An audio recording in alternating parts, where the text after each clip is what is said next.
우리 다 같이 사도신경으로 신앙 고백하겠습니다.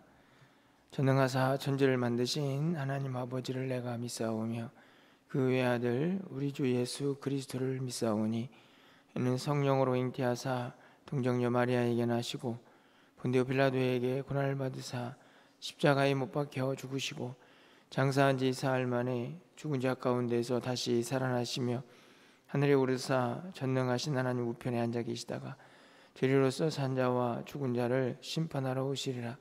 성령을 믿사오며 거룩한 공회와 성도가 서로 교통하는 것과 죄를 사하여 주시는 것과 몸이 다시 사는 것과 영원히 사는 것을 믿사옵나이다. 아멘. 우리 찬송가 336장 찬양드립니다.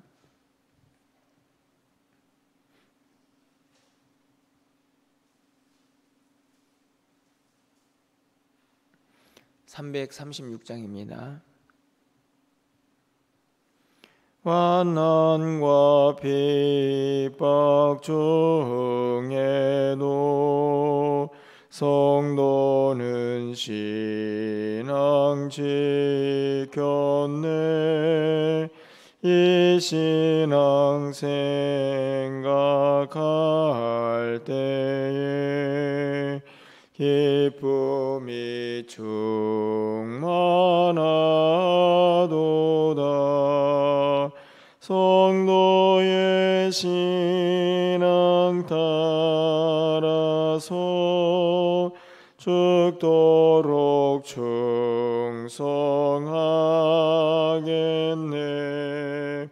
옥중에 매인 성도나 양심은 자유 얻었네. 우리도 고난 받으며 죽어도 영광 되도다. 성도의 신앙 따라서 죽도록 충성하겠네. 성도의 신앙 본받아 원수도 사랑하겠네. 인자한 행실로 이 신앙 전파하리라. 성도의 신앙 따라서 죽도록 충성하겠네. 아멘.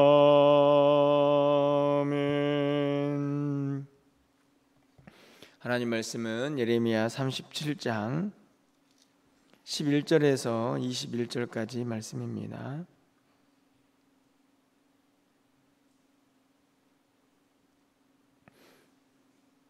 예레미야 37장 11절에서 21절까지의 말씀을 한 절씩 교독하고 마지막 21절은 함께 읽겠습니다. 갈다인의 군대가 바로의 군대를 두려워하여 예루살렘에서 떠나매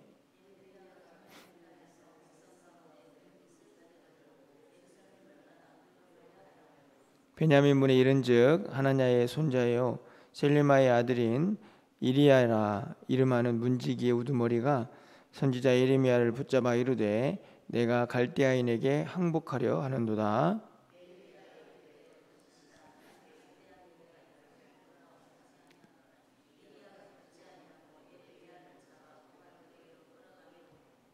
고관들이 노여워하여 예레미야를 때려서 서기관 요나단의 집에 가두었으니 이는 그들이 이 집을 옥으로 삼았음이더라.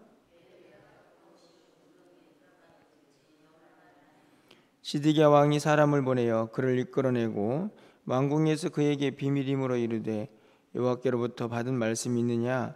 예레미야가 대답하되 있나이다. 또 이르되 왕이 바벨론의 왕의 손에 넘겨지리이다.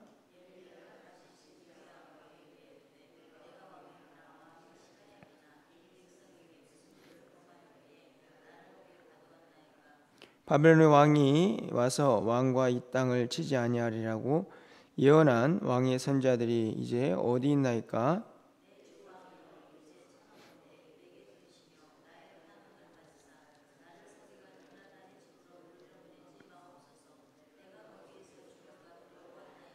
21절입니다. 이에 시드기야 왕이 명령하여 예레미야를 감옥들에 두고 떡 만드는 자의 거리에서 매일 떡 한 개씩 그에게 주게 하며 성중에 떡이 떨어질 때까지 이르니라. 예레미야가 감옥들에 머무니라. 아멘.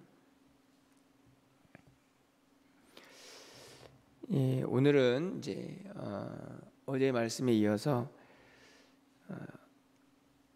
바벨론의 군대가 예루살렘 성을 포위하고 있다가 예굽이 밑에서 올라온다 하는 이 이야기를 듣고 바로의 군대를 두려워해서 이제 포위를 잠시 풀었던 그 시간의 이야기들을 이제 기록을 하고 있습니다. 어제는 그 시기에 시드기야 왕의 모습을 이제 기록을 하고 있다면 오늘은 그때 예레미야 선지자의 모습을 이제 기록을 하고 있는 것을 봅니다. 우리가 읽었듯이 그렇게 이제 포위가 잠시 풀려나니까 예레미야가 잠시 이제 고향집에 다녀오기 위해서 이제 성문을 나서게 되는데요. 그때 오늘 본문에 보니까 성전 문지기가 그곳을 지키고 있다가 예레미야를 이제 붙잡게 됩니다. 바벨론에게 항복하러 간다. 이런 생각을 가지고 예레미야를 붙잡아서 그를 이제 고관들에게 넘겨주었더니 그 고관들이 서기관 요나단의 집에 이제 가두는 그 모습을 이제 본문이 기록을 이제 하고 있는데요. 오늘 본문에 있는 말씀을 통해서 선지자의 삶이 또 얼마나 곤고한가 하는 것을 다시 한번 깨달아 보게 됩니다. 우리가 알다시피 이미 앞에서 선지자가 느껴야 했던 가장 큰 어려움이 무엇이었습니까?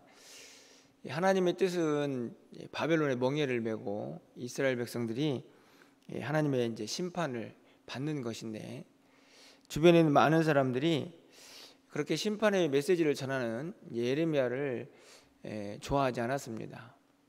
그래서 거짓 선지자들은 바로 돌아올 것이다, 결단코 이 땅이 멸망하지 않는다 하는 그런 선언들을 막 쏟아내놓죠. 그런 많은 무리들과 또 멸망당하기를 싫어하는 이제 백성들 또 왕들 사이에서 여전히 하나님의 뜻을 전하는 선지자의 삶이 결코 쉽지 않았을 것을 우리는 이제 이해할 수가 있는데요. 어떻게 보면 오늘 본문도 그 연장선이 아닌가 생각이 듭니다. 예레미야는 그냥 단지 고향에 가서 자기에게 주어진 분깃을 받으려고 내려가고 있는데 그렇게 성전문을 나가고 있는 성문을 나가고 있는데 성전 이제 문지기 우두머리는 예레미야를 붙잡아 가지고 갈대아인에게 이제 바벨론에게 항복하러 간다. 이렇게 이제 생각을 하고 예레미야를 붙잡죠. 이들의 생각이 무엇에서 근거를 하고 있는가를 좀 보면 예레미야가 전한 말과 다르지 않습니다. 어떤 말을 전했습니까? 너희는 바벨론을 멸망할 거니까 항복해야 한다. 그래야 살 길이다. 이걸 계속 전했으니 이게 성문을 나가고 있는 예레미야가 이제 항복하러 가는구나 이렇게 생각을 할 수 있는 그런 상황이 아닌가 여겨집니다. 그런데 그것은 오해였죠. 예레미야는 그들에게 항복할 생각이 아니고 고향에 다녀오기 위한 그런 발걸음이었는데 그들은 오해를 하고 예레미야를 붙잡습니다.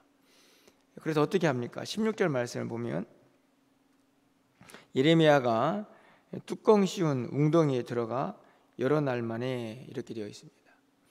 이 뚜껑을 씌운 웅덩이, 이 표현이 좀 애매하게 되어 있는데 아마도 이 요나단의 집에, 서기관 요나단의 집에 아마 감옥이 이제 있었던 것 같습니다. 지하 감옥 같은 그런 공간이죠. 뭐 우리가 생각하는 잘 갖추어진 그런 감옥은 아니었던 것 같고, 개인 집에 있었으니까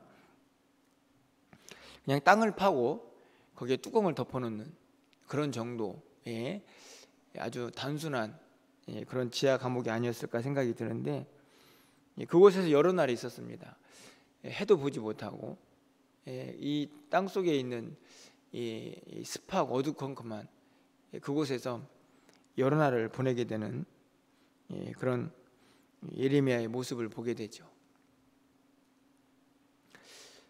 그가 얼마나 이 시간이 두려웠을까를 나중에 이제 시드기야 왕이 예레미야를 부르는데, 그때 그가 한 탄원에서 우리는 그 모습을 보게 됩니다. 20절 말씀을 보면요, 이 왕 앞에서 하는 이야기입니다. 내 주 왕이여, 이제 청하건대 내게 들으시면 나의 탄원을 받으사 나를 서기관 요나단의 집으로 돌려보내지 마옵소서. 내가 거기에서 죽을까 두려워하나이다. 그렇죠? 여러분, 이 지금 선지자의 두려움이 느껴지십니까? 어떻게 보면 야, 선지자가 더 담대해야지, 뭐 그 정도 가지고 두려워하나, 뭐 이런 생각을 할 수도 있겠지만, 저는 지극히 인간적이다 이런 생각이 듭니다. 여러분, 지하 감옥에서 먹는 거나 제대로 주었을까 이런 생각이 드는데요, 거기서 며칠을 보냈으니 아, 내가 여기서 죽을 수도 있겠구나 하는 생각이 들었겠죠. 그런데 왕이 이제 그를 조용히 불러가지고 그와 이렇게 독대를 하는 그런 상황에서 하나님의 말씀도 전하지만 그에게 탄원을 합니다. 이제 거기는 가기 싫다, 거기는 가면 안 된다, 다시는 거기로 보내지 말라, 죽을까 두려워한다, 이런 자기의 마음을 솔직하게 이제 드러내는데요, 저는 이 본문에서 예레미야가 처하고 있는 이 위험, 어려움, 고난을 여실히 느끼게 됩니다. 언제든지 사실은 죽을 수 있는 그런 이제 환경 속에 놓여져 있는 것이죠. 그런데 분명히 인간적인 두려움도 느껴지지 않습니까? 그런데 그것이 끝이 아닙니다. 우리가 오늘 본문에서 좀 생각해야 할 것은 지금 이 20절의 이야기를 하고 있는, 이 탄원을 하고 있는 이 시간 순서라고 좀 보여지는데, 이 20절은 이제 예레미야가 왕에게 하나님의 말씀을 다 전한 이후에 전해지고 있는 말씀이라는 것이죠. 무슨 말씀인가 하면 17절 말씀을 앞에 좀 가보면요, 시드기야 왕이 사람을 보내어 그를 이끌어내고 왕에게 그에게 비밀이 물어 이르되, 왕궁에서 그에게 비밀이 물어 이르되 여호와께로부터 받은 말씀이 있느냐? 예레미야가 대답합니다. 왕이 바벨론의 왕의 손에 넘겨지리이다. 이게 17절이고, 내가 죽을까 두렵습니다, 서기관 요나단에게 보내지 마십시오 라고 이야기하는 것은 20절입니다. 이 순서가 왜 중요할까요? 두렵죠? 그 감옥으로 다시 들어가기 싫습니다. 하지만 무엇이 먼저입니까? 그 두려움에 굴복하는 게 먼저가 아니고, 왕에게 자기의 사정을 아뢰는 게 먼저가 아니고, 선지자이기 때문에 하나님의 말씀을 전하는 게 먼저죠. 왕이 바벨론의 왕의 손에 넘겨지리이다. 그때도 역시나 이전에 했던 말과 다르지 않습니다. 극도의 두려움, 야, 내가 그곳으로 다시 돌아가면 죽을 수도 있겠다라는 생각이 드는 상황이지만, 선지자는 그 두려움에 굴복하지 않고 자기가 해야 할 하나님의 말씀을 전하는 일이 먼저라는 것을 알고 있죠. 당신이 바벨론 왕의 손에 넘겨질 겁니다. 사실은 바벨론이 지금 잠깐 포위를 풀고 뒤로 물러나 있는 상황이지 않습니까? 그럼에도 불구하고 선지자는 한결같습니다. 하나님 말씀을 전하는 사람이니까 당신이 바벨론 손에 넘겨질 겁니다. 그리고 19절 말씀을 보십시오. 바벨론 왕이 와서 왕과 이 땅을 차지하지 아니하리라고 예언한 왕의 선지자들은 다 어디 있습니까? 굉장히 담대하죠. 예. 이야기는 왕의 선지자들, 왕 주변에서 왕에게 듣기 좋은 말만 했던 선지자들입니다. 예. 이 땅을 절대로 차지할 수 없습니다. 예. 예루살렘은 무너지지 않습니다. 이렇게 좋은 말 했던 선지자들은 다 어디 갔습니까? 그렇게 이야기를 하는 거죠. 여러분 보십시오. 이제 이렇게 말을 한 다음에 20절에서 나를 다시는 그 지하 감옥으로는 보내지 마십시오 라고 이야기를 하는데, 그 탄원이 이루어지기 전에 선지자는 자기가 마땅히 해야 할 말들, 왕의 실수, 이런 것들을 정확히 지적을 해주죠. 예, 어떻게 보면은 죽을 수 있는 공포가 있지만, 그 두려움이 있지만 그 두려움을 이겨내고 마땅히 해야 할 선지자의 사명은 감당해내고 있는 것을 보게 됩니다. 사명을 잃지 않는 거죠. 두렵지만 해야 할 일은 감당하는 용기가 있는 선지자의 모습을 보게 되는 것입니다. 저는 그러면서요, 마지막으로 이 이야기를 들은 왕의 미래, 그리고 또 선지자의 탄원도 들은 이 시드기야 왕의 좀 반응을 보게 됩니다. 시드기야 왕이 어떻게 이제 처분을 합니까? 21절 말씀 보면, 이에 시드기야 왕이 명령하여 예레미야를 감옥 뜰에 두고, 이거는 이제 다시 그 지하 감옥인 서기관 요나단의 집으로 보내지 않고 왕궁 뜰에 있는 감옥에 두었다는 것입니다. 거기에다가 두고는 뭘 합니까? 매일 떡 한 개씩 그에게 주면서 거기에서 생명을 유지하게 해주죠. 여기에서 시드기야 왕의 약간 좀 뭐랄까요? 이것저것 눈치 보는 그런 좀 우유부단함을 보게 됩니다. 시드기야는 예레미야가 잘못이 없다는 걸 알고 있습니다. 사실은 풀어줘야죠.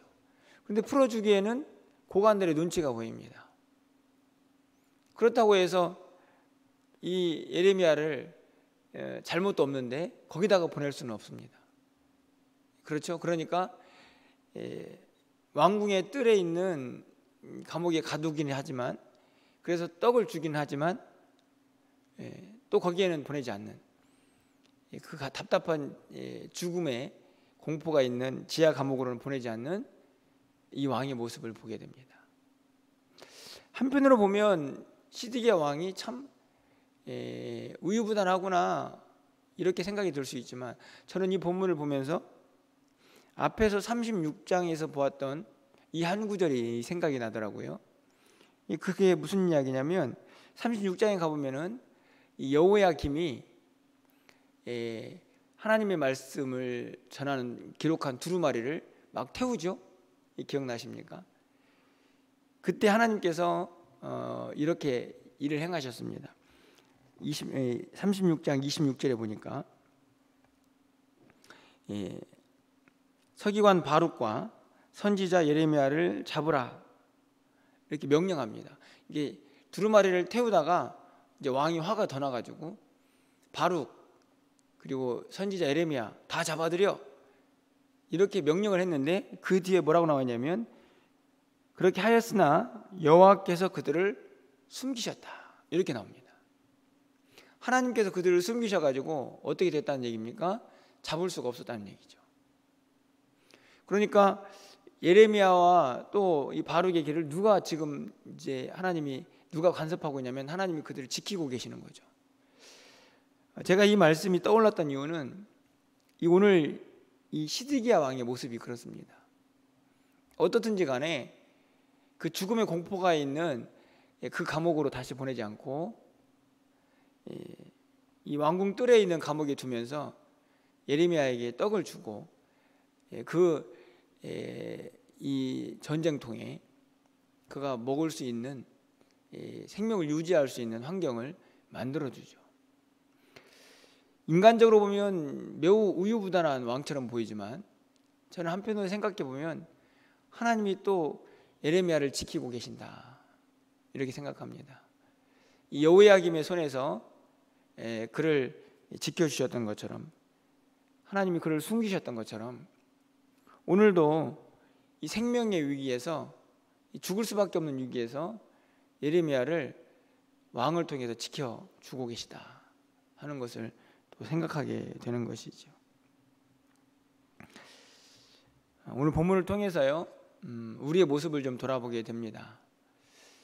성도의 삶이 늘 형통하지만은 않죠. 오늘 예레미야처럼 때로는 고난이 찾아올 수도 있지만, 우리가 분명히 기억해야 할 것은 어떤 상황 속에서도 우리는 하나님의 택함을 받은 그리스도인이고 성도라 하는 것입니다. 우리의 본분을 지켜야 하는 것이죠. 이런 예레미야가 죽음의 위기 속에서도 마땅히 자기가 해야 할 그 사명, 하나님의 말씀을 전하는 그 일을 감당했던 것처럼, 우리도 각자의 자리에서 조금 힘들고 어려워도 우리를 부르신 하나님의 뜻에 합당한 삶을 살아내야 하는 것입니다. 저는 믿습니다. 그럴 때마다 오늘 이 예레미야를 하나님이 지키시고 보호하셨던 것처럼 우리를 외면하지 않으시고, 우리를 그냥 두지 않으시고, 우리를 홀로 두지 않으시고, 우리가 그 고난 속에서 잘 이겨내고 또 그 고난을 능히 극복할 수 있는 하나님의 도우심이 우리와 함께 할 것이다 하는 확신을 갖습니다. 그런 믿음이 우리에게 있어야 한다는 말씀이죠. 오늘 본문을 통해서 다시 한번 우리의 삶을 돌아보게 됩니다. 여러분, 또 오늘 하루도 또 우리가 늘 형통하면 좋겠지만, 또 우리가 뜻하지 않는 우리 주변에서 이런저런 핍박이 있을 수도 있고 어려움이 있을 수도 있습니다. 그때마다 그 어려움에 굴복하지 마시고 마땅히 또 우리가 해야 할 또 믿음의 길을 걸어가셔서 그 가운데에서 우리를 도우시고 또 지키시고 인도하시는 전능하신 하나님의 손길을 또 경험할 수 있는 우리 모두가 될 수 있기를 간절히 소망합니다. 오늘 한날 그런 은혜의 삶이 여러분과 함께 하시기를 또 바라고, 또 간절히 바라기는 또 어제 비전 트립을 출발해 가지고 싱가포르에 도착한 우리 이제 팀원들 모두에게도 하나님께서 그렇게 지키시고 보호하시는 또 은혜의 손길이 함께하는 그런 일정들이 되기를 소망해 봅니다.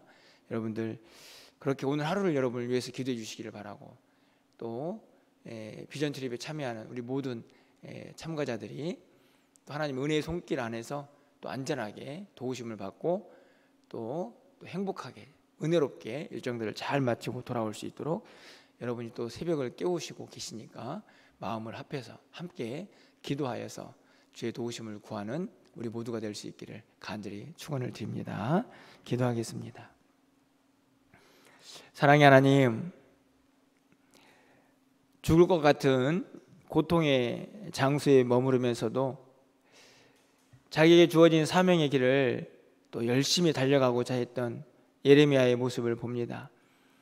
왕에게 탄원하기에 앞서서 자기가 마땅히 해야 할 선지자의 사명을 감당하며 하나님 앞에서 또 하나님이 전하신 말씀들을 담대하게 왕에게 전하는 그 모습을 봅니다.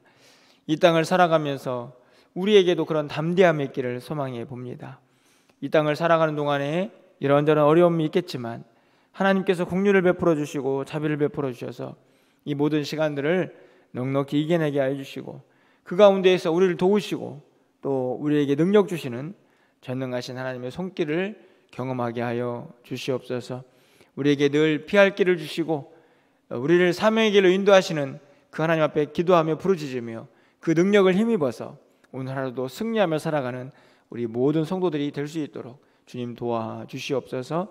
사랑하는 성도들 어디에 있든지 간에 하나님 눈동자와 같이 보호해 주시고, 저들이 각자의 자리에서 기도하고 부르짖을 때에 하나님의 도우심과 하나님의 능력과 또 하나님의 치유의 손길을 경험할 수 있도록 주께서 모든 성도님들 붙잡아 주시고 또 인도하여 주시옵소서. 간절히 바라기는 우리 비전 트립을 출발하여서 이 싱가포르에서 귀한 일정들을 또 감당하는 우리 대원들 하나님께서 다 붙잡아 주셔서 은혜 충만한 시간 되게 하여 주시고 안전하고 은혜롭게 모든 일정들을 잘 마치고 돌아올 수 있도록 하나님께서 눈동자와 같이 보호하시고 하나님 인도하여 주시옵소서. 그곳에서 하나님이 계획하신 것들 잘 보고 배워서 느껴서 경험하여서 하나님의 사람으로 더 든든히 세워져 갈 수 있도록 하나님 은혜를 베풀어 주시옵소서.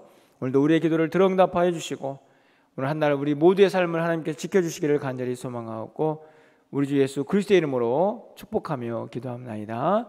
아멘.